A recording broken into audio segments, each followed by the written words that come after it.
off to another country and we lose the jobs, and citizens pay for all these breaks. Totally. You have a point, Sasha, because let's face it,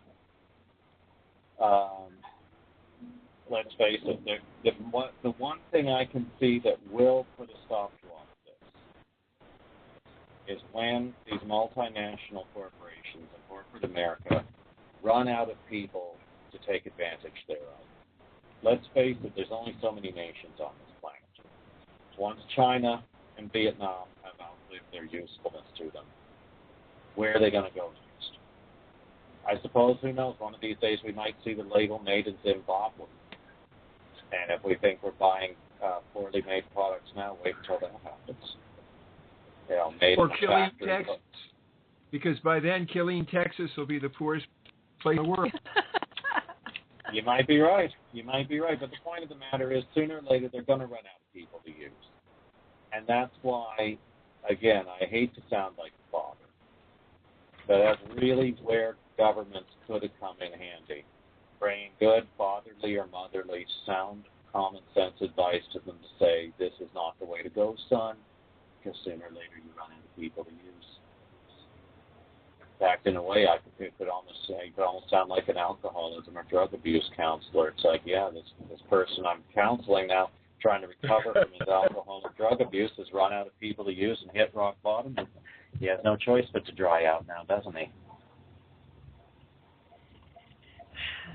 So what are the solutions for this fascism, Nazism, oligarchy, globalization? It's a major problem for any society that's trying to become conscious and civilized. Is our society attempting to do that? There's a part of it desiring that. I think a lot of people are still engaged in the game of hierarchy and feeling superior and power and control manipulation. But let's say from the planet wanted to gather around our whole of the time, which we know section does work, the top are benefiting at the expense of those underneath them in the pyramid of the all-seeing eye. How would we get there? Any ideas? What would that look like? Well, I can think of one thing that would help us to get there. Okay. And that would be if nations around the world agreed to do away with fiat currencies and agreed that any monies being minted are not minted until something is put in a highly secured vault to ensure the value thereof. So fiat what is the precious metal to back it. Well, let's look at that. So it has to. So precious metals have value because we give them a value. So if you go back to the Anunnaki, gold became the standard of money, I guess, because we're using it to mine to shield their atmosphere. Does gold really have a value other than what was lost in antiquity? It's kind of sure. Like a cargo car. It's the ultimate electric conductor. Okay, so it's bad because conductor. Is that what you're saying? Partly, and it's also got if it's refined to monoatomic gold, it has some properties and levitation properties, and it's pretty. It isn't a bad way to make your money worth something. But isn't money actually ultimately based on energy, and energy equates to labor? And that's why they're using human labor as the backing of the value of. I mean, bottom line, if you don't have somebody working it, nothing's worth anything. If somebody isn't harvesting or digging for the gold, there's no value. So it involves somewhere somebody using their labor to take something out. Am I following this correctly? Are you reading me? Oh, yeah, I don't agree with that. Okay, well, that's okay. You can not agree with me. That's fine.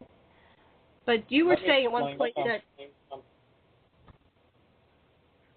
That's before the leveraged devices of modern electronic equipment have made the labor of somebody who can run complex machines and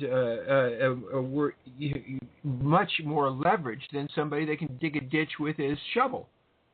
Right. Well, let's be honest about one thing.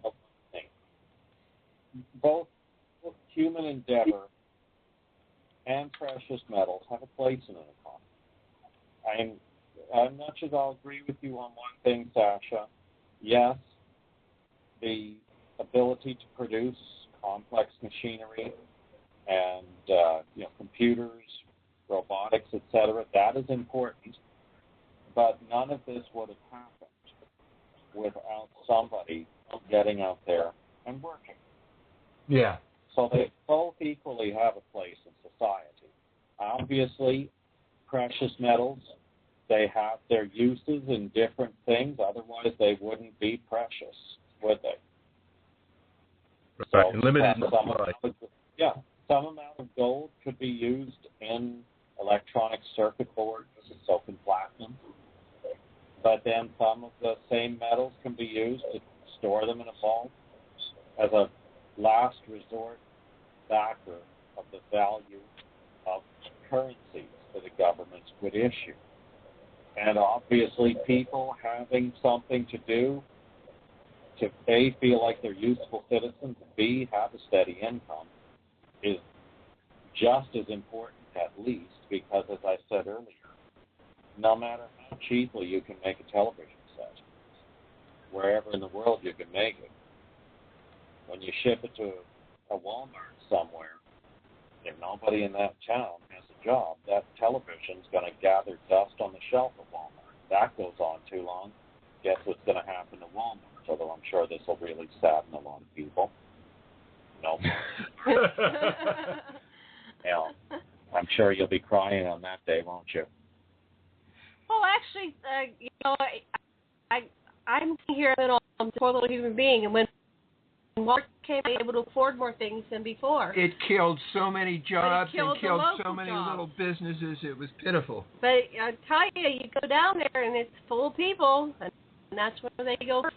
And then Costco, and so, I have a picture on my website, Globalization, and it says, it has the whole continuum. You have somebody starving, they're a little skeleton, and you have a boy over here in wherever he is on his little computer. So it's a polarity that has the good, bad, and the ugly in it. And so I'm just coming outside of this box we've created as human species and going, how can we do this society where we have all little gas and luxuries? These are not necessities. We need food, water, air, but luxuries without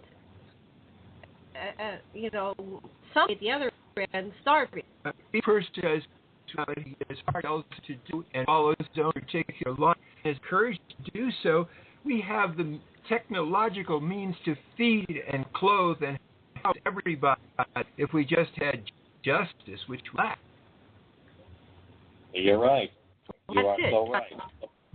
Well, when it all comes down to it, that's why I always come back to the topic of expelling the global elite families, the planetary oligarchy partner families from this planet, because their ways, their thought processes are so incompatible with the rest of the species of humanity that there simply is no way we'll be able to coexist with them. And let's face it, and tell me if I'm wrong here, but can a sane person peacefully coexist under the same roof with a pure, unmitigated psychopath? I don't know. I've seen a lot of psychopaths. I'm talking of violent, pure, unmitigated psychopath.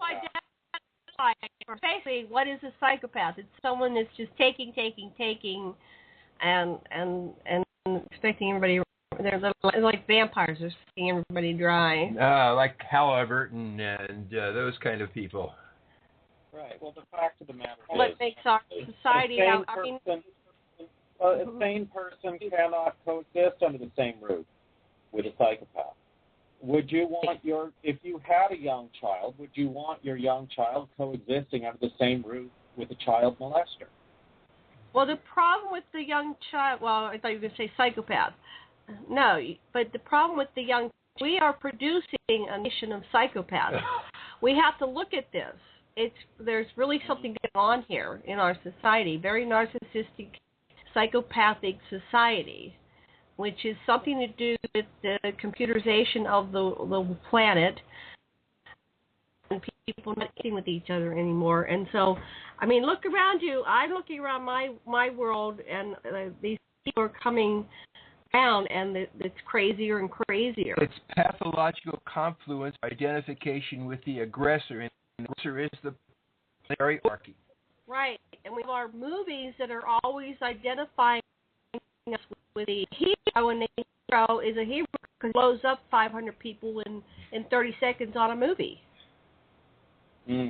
Well, my point that I'm trying to make here is simple. If we want a society that is going to be populated by people who are sane and willing to be contributing members thereto, then we simply need to be rid of the people that keep sabotaging us at every turn. There's what you're saying. You know, when I was being full-time in psychotherapy, my teacher, Stan Groff, and others said, well, almost everybody, except people that are they think when we're helping, we're going to hurt them, and psychopaths who we just can't do anything with. So it does, what you're saying is, I think, validated clinically. And the problem is, how do we get them off planet? You know, it's like, okay, we can agree to this, and how do we get these crazy people off planet? Send them to the... I want to send them to Botany Bay, Mars. We need to have our space travel, and we'll put it on Mars as we develop more. We'll keep pushing them further away from, how do you get them from here to there? They're not going to go. I think it'll be simpler than that. I think it'd be a lot simpler than that. They are families that, distinct from the rest of humanity, they have directly traceable family roots that go all the way back to Nibiru. That's what distinguishes the planetary oligarchy partner families from the rest of humanity. They can trace ancestry directly back to Nibiru. We just simply have to make it quite clear to the people running the show on Nibiru today, we will not have these people on our planet anymore. You have a choice. You come and collect them, or we're just going to release all the Guantanamo Bay detainees, send them back to their home countries, and we'll put them in there instead. That's what I would do. That's what I would do. It's like you're going to either get these people out of here, or you'll come and collect them from Guantanamo Bay someday. It's really the only way I could see to deal with such people. And let's face it, when you are trying to negotiate something with a psychopath, not that it often pays to negotiate with a psychopath, far more often than not, it doesn't. My experience is the only time that you can work out any kind of deal with a psychopath is from a position of extreme strength and extreme advantage. And when you're doing that, yes, they usually will come to the bargaining table with you. They'll hate you for it. Be prepared for that. Yeah, we should say for our audience that a psychopath is someone that tells you what you want to hear so that they can manipulate you for their advantage. And they almost always choose somebody as a target to scapegoat upon. That's just part of the psychological condition that breeds what's the word I'm looking for? Psychopathicness. Mm-hmm. Psychopathology. Psychopathology, thank you. That's just part of the condition. That's when you're dealing with psychopathology.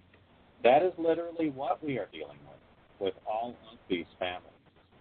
They are not capable of empathizing with the rest of humanity. They don't even want to. But even if they wanted to, they wouldn't even know how to do it. Certainly not anymore. And with these, getting on the bright side, with these people gone, then we forget about the business of repealing volumes and volumes